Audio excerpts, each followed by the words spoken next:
Hi everyone, you are much welcome to Medical Sciences Made Easy, and we are always privileged to have you at this channel where we learn and share knowledge. And today we want to look at what we call flame photometry, or what we call spectrophotometry. Spectrophotometry or flame photometry, this is an instrument that we are using to measure majorly analytes, fluids or colored fluids that we can always measure their concentration using light, using monochromatic light. So this machine works under the principle of Beer-Lambert's law. And this Beer-Lambert's law states that when a monochromatic light passes through a homogeneously or a well-mixed colored solution, that the absorbance is always directly proportional to the number of absorbing molecules or concentration and the light path. And this flame photometry it uses the wavelength, and its wavelength is from 0 to 700 nanometer, which is different from colorimetry, because colorimetry for it measures from 400 to 700. But this one can measure from 0 to 700 nanometers. And this flame photometry, it measures specific wavelength. So it does not measure a range like colorimetry. For it to measure, if it is a 340, it is a 340. If it is 347, it is very specific. That is flame photometry, which we are talking about today, whereby for it, it is going to measure emittance. It does not measure absorbance, but it measures emittance. It measures light emitted. It measures the intensity of emitted light. That's why we are calling it emittance.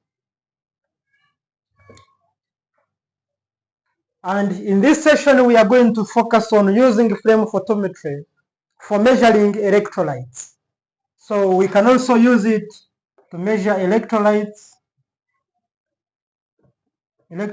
like sodium, like potassium. We can use flame photometry to measure it. And we shall see that sodium is measured at 589 nanometers, whereas potassium is measured at 404 or 767 nanometers wavelength.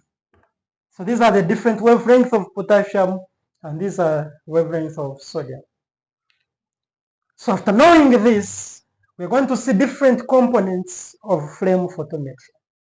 Flame photometry, it has a sample cell. This is where we put the diluted serum or plasma. Then we have the pressure. This is air from the pressure compressor. So air under pressure enters, and this one is a nebulizer or an atomizer. We have a nebulizer which enters into the mixing chamber. This is the mixing chamber. Then we have the fuel entering in the mixing chamber, and the mixing chamber contains the water outlet. This is water outlet, whereas these are the buffer plates. These are the condensation plates, or you can call them buffer plates. These guys are responsible for deflecting any water droplet in the vapor. And this water which is deflected by the buffer plates comes out via the water outlet. Then the mixing chamber is where the sample diluted serum or plasma, after being vaporized into a misty fuel, and when it is vaporized into the mixing chamber, it joins together with air and fuel, and that's why we call it the mixing chamber. So in the mixing chamber, we are getting the vaporized sample mixing together with the fuel and air under pressure. And that's why we call it the mixing. So the whole of this is the mixing chamber, and the nebulizer or atomizer is the one that joins the mixing chamber. And from the mixing chamber, we go into the burner. We go at the burner, where we see the frame.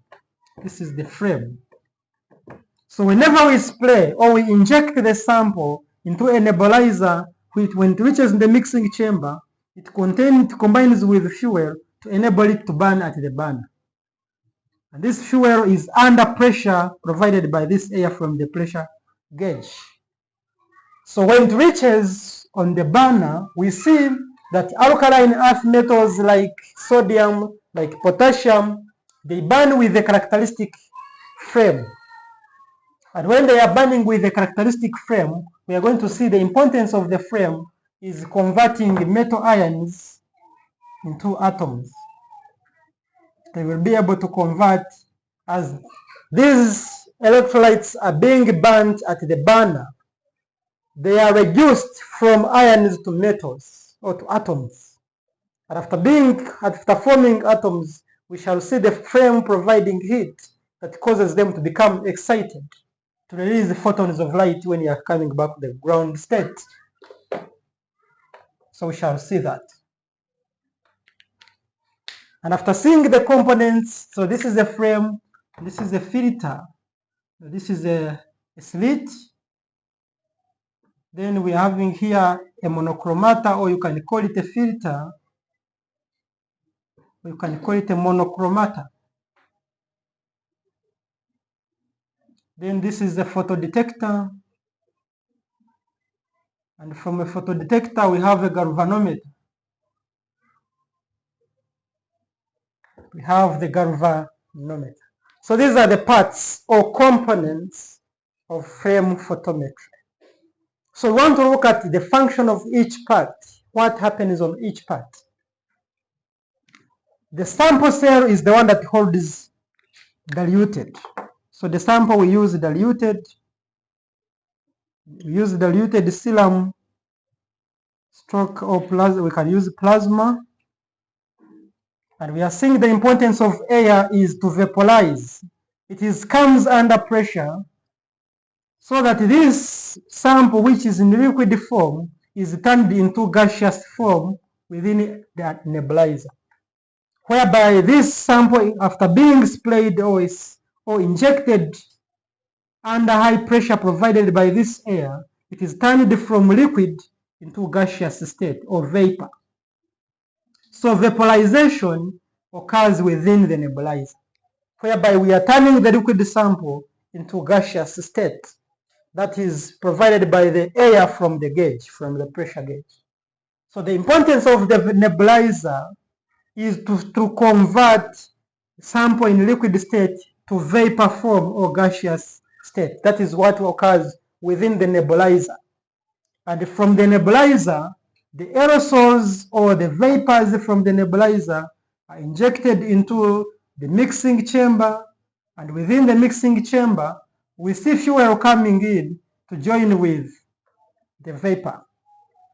And as this vapor is passing through the mixing chamber, it meets the buffer plates, and these buffer plates deflect off the water droplets, so that by the time the vapor or the gaseous form containing metal ions is reaching on the burner, it does not contain any water to impede flame or to impede the burner from lighting up flame. So that is the importance of the buffer plates, what we can call condensation plates, deflecting off water droplets within the vapor.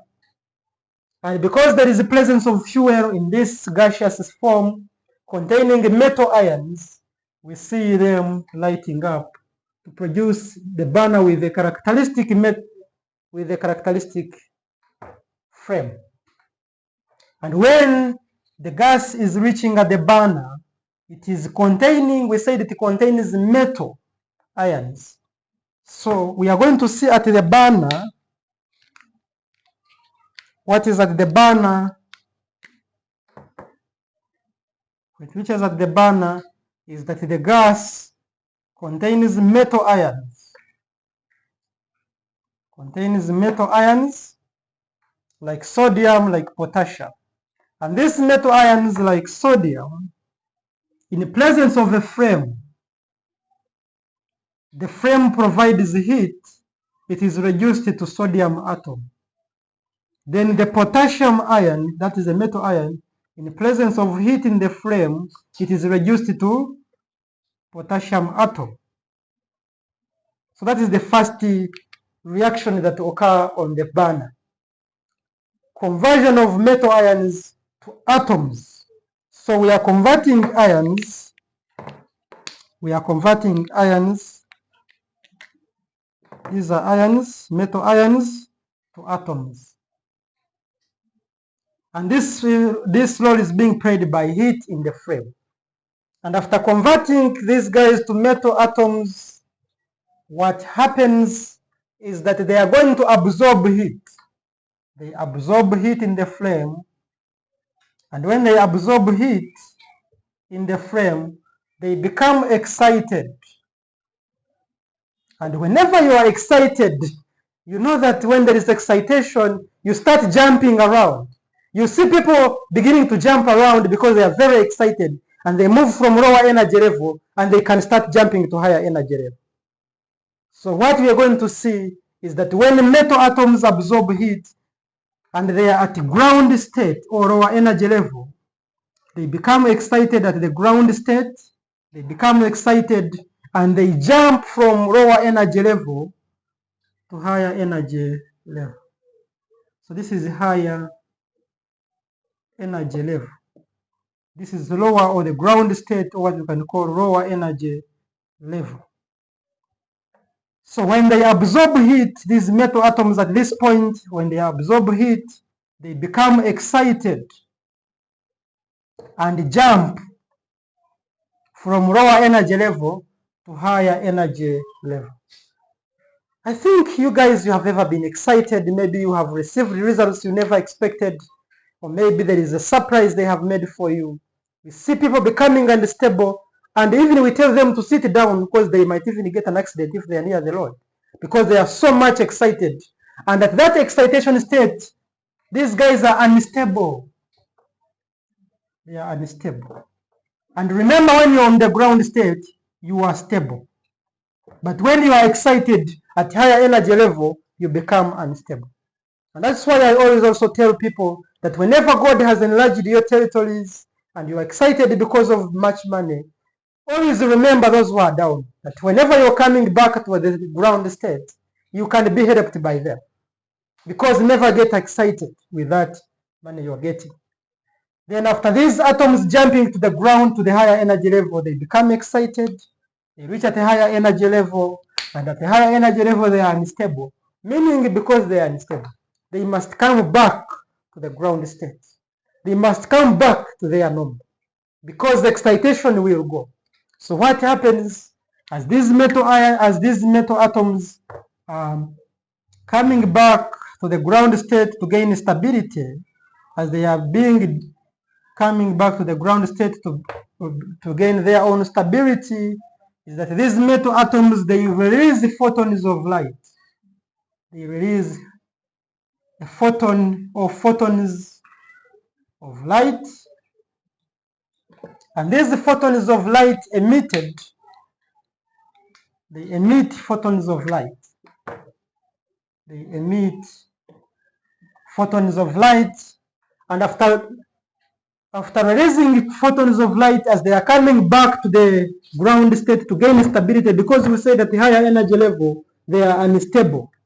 And because they are unstable at the higher energy level, they must come back to gain stability. But as they are coming back, they lose photons of light, or they emit photons of light.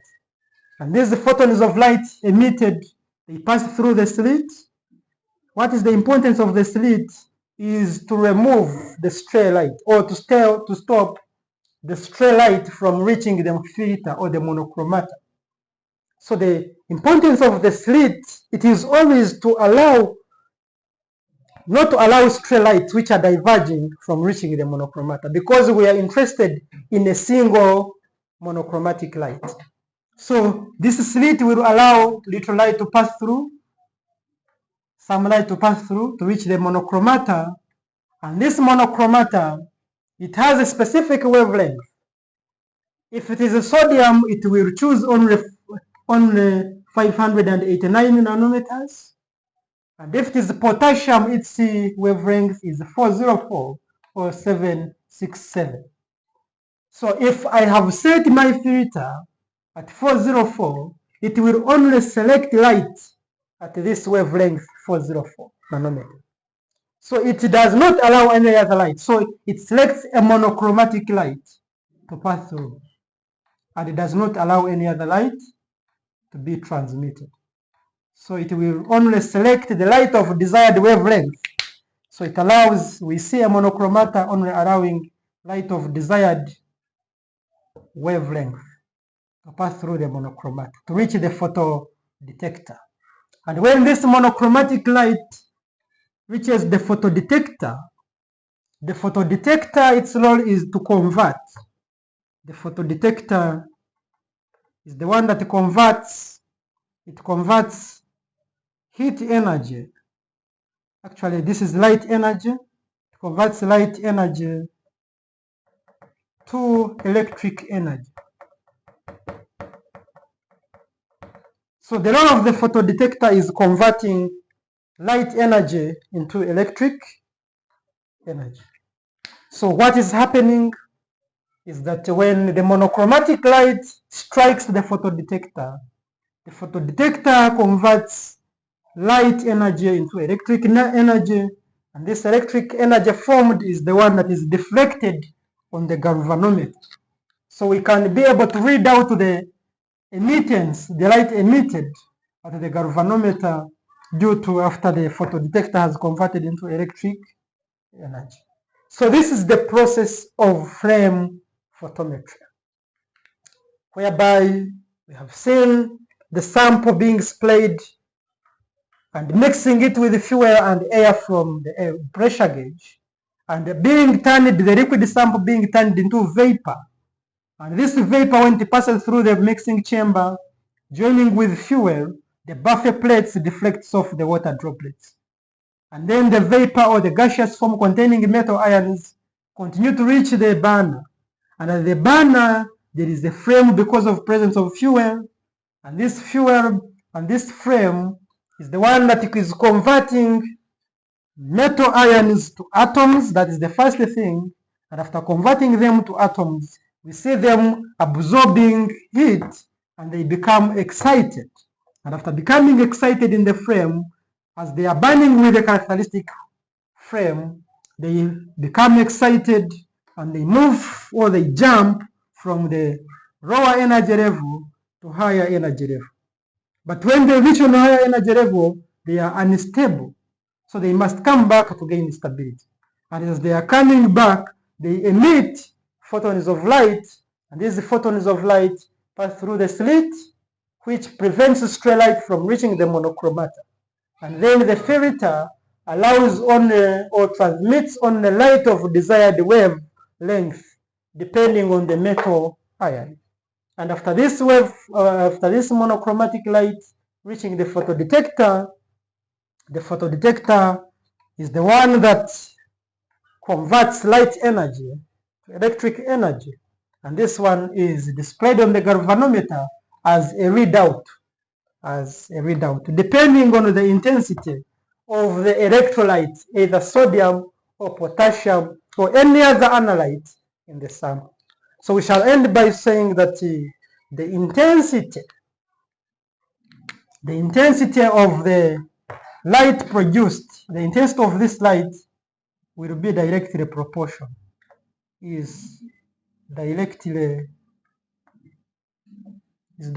proportional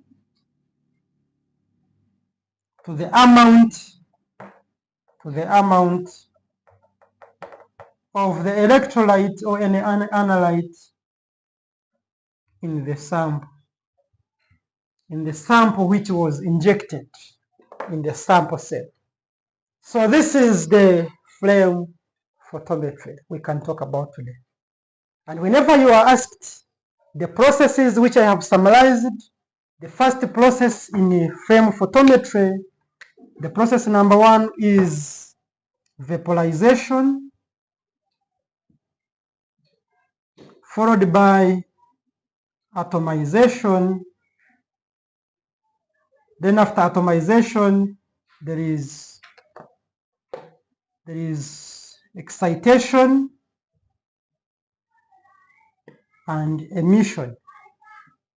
So if they ask you processes of flame photometry during electrolyte determination, the processes are only 4, whereby we have vaporization, whereby we are turning liquid into vapor form. That one is occurring in the nebulizer. This one is occurring within the nebulizer. Then the process number 2 is atomization, whereby we are turning metal ions into atoms. And this one occurs in the flame at the burner. Occurs at the burner in the flame. Then the third process is excitation, which is occurring still at the flame on the burner, which is exciting ion atoms from lower energy level to higher energy level. And as they are coming back to gain stability, they lose the photons of light and they burn with a characteristic flame depending on the electron. Then lastly is emission, that when these guys are excited, they are unstable at a higher energy level, the way I told you at the beginning, and because they are unstable, they must gain stability by coming back to the ground state. And as they are coming back, they emit photons of light, and this is the photons of light that passes through the slit to reach the monochromata, which selects light of desired wavelength to reach photodetector. And I am telling you that the intensity of the emitted light is directly proportional to the amount of the electrolyte or the analyte present in the sample. That is what we are talking about.